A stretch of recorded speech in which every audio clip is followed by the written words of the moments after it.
Good afternoon, everyone. On behalf of my teammates, I'm glad to introduce our client team project with FIG, the International Gymnastics Federation, entitled Empowering National Federations in their Unique Sport Journey. But before diving into the project, let me present ourselves. We are Miriam, Capucine, and Kazu. Me and Capucine are former gymnasts who spent most of their lives into this world, and we both know very well its beauty and its challenges. And Kazu brings a strong background in digital technology, having worked for Google. And together we combine our expertise to do this important safeguarding project. But why was this project needed? Because safeguarding nowadays is becoming a crucial issue in sport worldwide. And in recent years, many cases of abuses, harassment, and interpersonal violence have shocked the sporting community. Gymnastics is especially sensitive to this topic because athletes start very young, power dynamics are strong, and scandals such as the Larry Nassar case happened in the US show the devastating consequences when safeguarding fails. FIG has not stood still. Since 2019, with the creation of the Gymnastics Ethics Foundation, FIG has been a pioneer in safeguarding, and campaigns such as the 10 Golden Rules and international safeguarding webinars has put safeguarding at the core of its agenda. But our research revealed that huge disparities across national federations. Some of them are advanced, but many others are only at the beginning of their safeguarding journey. This gap means that athletes are not equally protected worldwide. This is why FIG asked us to step in to compile, organize, and deliver safeguarding resources into a toolkit that could be easily accessible and practical for national federations, whatever the starting point is. The vision of this project is to create a gymnastics community where safeguarding is embedded at every level, and our mission is to provide national federations with accessible and practical resources delivered into a toolkit that can help them to prevent harassment, protect their stakeholders, and foster a culture of safety and respect to make our vision reality. But moving from vision to action, we defined 4 SMART objectives together with FIG. The first one was to collect and organize existing safeguarding resources to make them clearer and easier to access. Of course, safeguarding resources were already accessible online on the internet in physical archives, but they were very scattered and was difficult for national federations to find them, collect them, and organize them reasonably.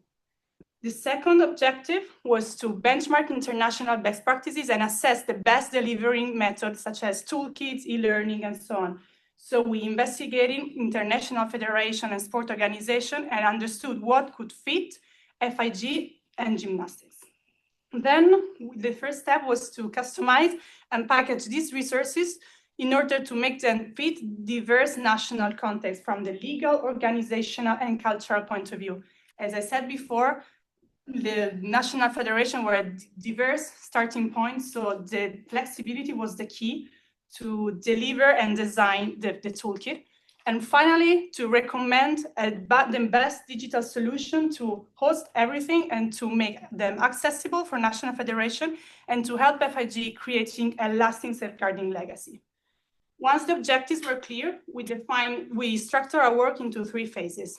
And each phase was starting on the previous one.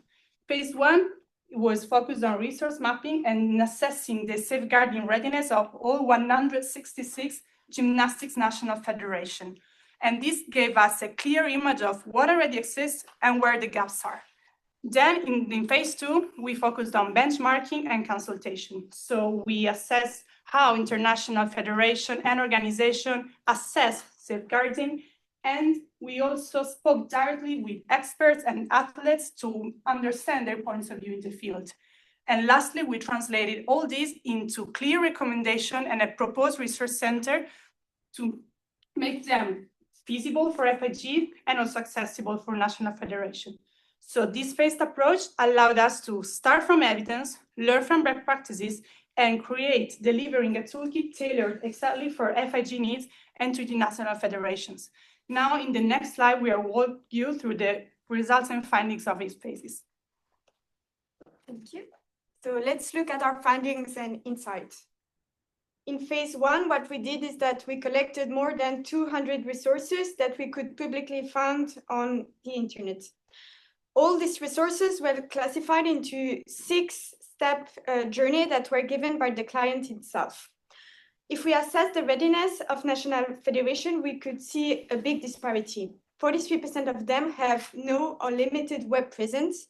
And on the other hand, 12% of them have a really high readiness into the safeguarding implementation. This gap demonstrates that it is really difficult to assess the readiness quite yet, but it's important not to leave anyone behind and to make sure that every federation keeps up to the level of what FIG wants regarding safeguarding. The phase two was divided into multiple steps for us. So one of the first steps was to benchmark every safeguarding toolkit that was out there in the market. We selected 3 toolkits that we believe were relevant for this research. The first one was the IOC.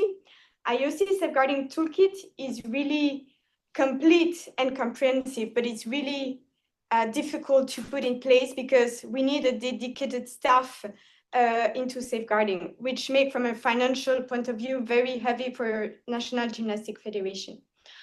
The second one is the UCI. The UCI has a very clear toolkit as well, with clear definition, but on the other hand, it's a bit lacking some diversity and engaging into the content. The last one is the World Athletics with their resource center. They also have many documents and as well a toolkit, but they have a resource center where you can easily find whatever document we need into safeguarding implementation. The second step of phase two was to analyze e-learning platforms. So we selected 2 of them. The first one was the FEI. The FEI has an e-learning platform really easy to use. It's sport-specific, stakeholder-specific, and for us as a group not doing any horse riding, it was quite interesting to use it. On the other hand, Open University, which is the platform used officially by FIFA, is a platform which is multi-level, multi-language, so very interesting to use. And as well, it gives a certification in the end. So it's motivate the user to learn more about the subject. In comparison with the FIG e-learning platform, the e-learning platform has a strong base, but it's a bit lacking some diversity into the content, and it's not currently used for safeguarding measure and implementation. The last step of phase two was for us to do interview with experts and professional athletes, and therefore we also like Mathilde Grenet, who is here with us and took us the time to do the interview. For us, safeguarding is not only about document, it was also about learning what needs to be done from a human perspective. So what we learn is that it is clearly important to have trauma-informed content, to put the athlete's voice central into the content and into the measure that are put in place, but as well to have mental health support for every individual that need it. We also learned that short and engaging content are the best way to move forward in order to bring a cultural change. At the end of phase two, we proposed to the clients a 5-step recommendation, depending on what they were looking for. So the first step that we proposed was to create a resource center, like the one we could find in World Athletics. The goal was to have intuitive filters in order for every stakeholders to find easily the document depending on where they are into their safeguarding journey. The second step was to use the e-learning platform that they have, but develop it more into a safeguarding hub in order to make sure that safeguarding is not only about document, but it's also about learning. The third step that we proposed was to create a leadership dashboard in order to make sure that the FIG has the opportunity to track the implementation of every national federation and where they are into their journey, and as well to create a community zone on one side for national federation to seek for support if they need into their implementation, but as well to have a neutral zone for people and every stakeholders into the federation to find support if they are facing any issues into safeguarding. The fourth step, which is a more advanced one, is to create a legal education module. As we learned throughout our AISTS journey, it's clearly important to know our rights. It's also important when we are facing any safeguarding issue to know what to do depending on the country you're at. And the last step is to strengthen FIG image and the FIG of gymnastics, and therefore to get an ISO certification. And now Kazu will get you through the last part. Yeah, thank you, Caption. I'm going to talk about phase 3. In this phase, so we developed to create a resource center, which Caption mentioned as step 1 in the previous slide.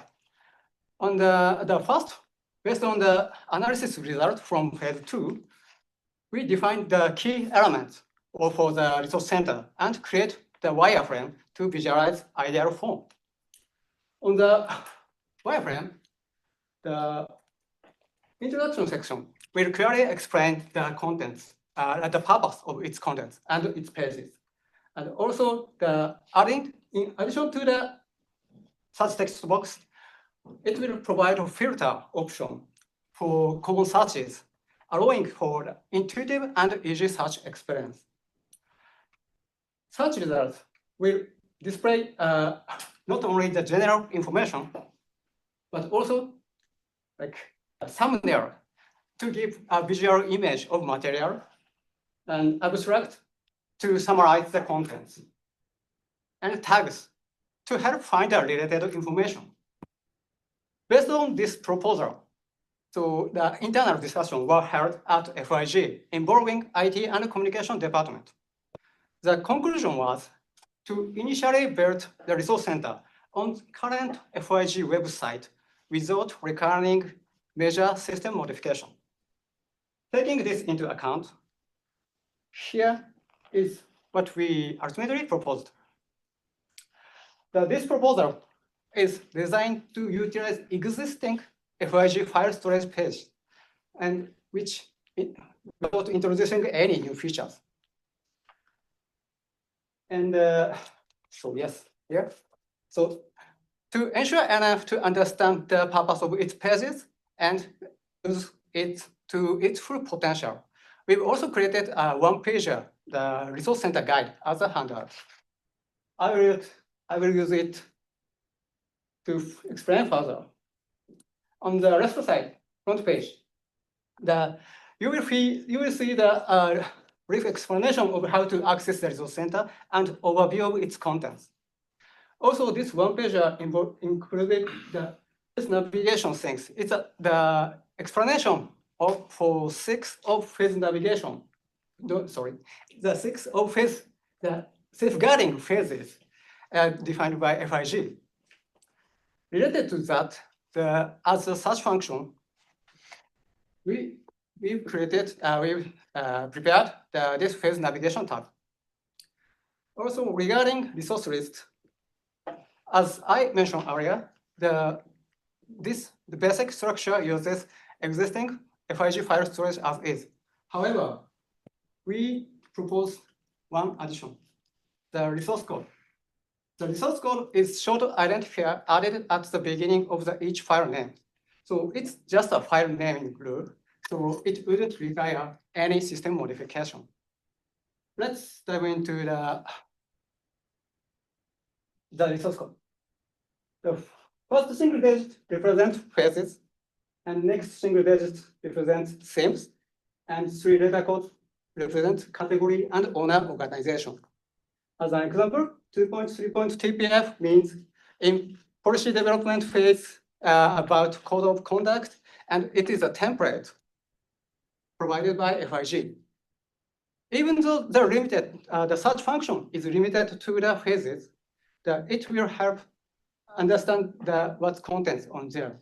And also, without any additional information, NF can understand the contents of materials. And also that one page also includes the safeguarding journey, the overview of safeguarding journey, which deepens understanding of FIG safeguarding phases. And also, we prepared NF safeguarding assessment to help NF understand which phase they are in on their safeguarding journey and what resources they need. That's what we did for phase 3. And finally, I'd like to summarize the project. So we learned a great deal during this 10-month project. This includes the importance of safeguarding initiative in the sports industry, the understanding of the stats and the challenging of NFs, and the ideal form of safeguarding from athlete's perspective. This project outcome was to develop flexible, accessible resources that can empower NF in their safeguarding effort. And furthermore, this project does not end here. The Resource Center is scheduled to be launched at FIG NF Connect webinar on September 17th and put into operation. However, what we came to understand as most important throughout this project was the safeguarding is not just a policy or system. The safeguarding is a vision for a safe and respectful gymnastic culture. And as FIG called it safeguarding journey, this journey goes on with continuous effort, support, and collaborate at all levels. Yes, so we would like to express our gratitude to once again to Diogo and Eunice, not here, but yeah, who trusted and supported us from the very beginning and allowing us to carry out this meaningful initiative with these challenging topics. And also, we'd like to say thank you to Matilda for giving us the great insight, and also thank you for the order to give us give you all of support. Thank you all of us. And that's all for us. And with that, so we, the class of 2025, have officially delivered all of our final presentation.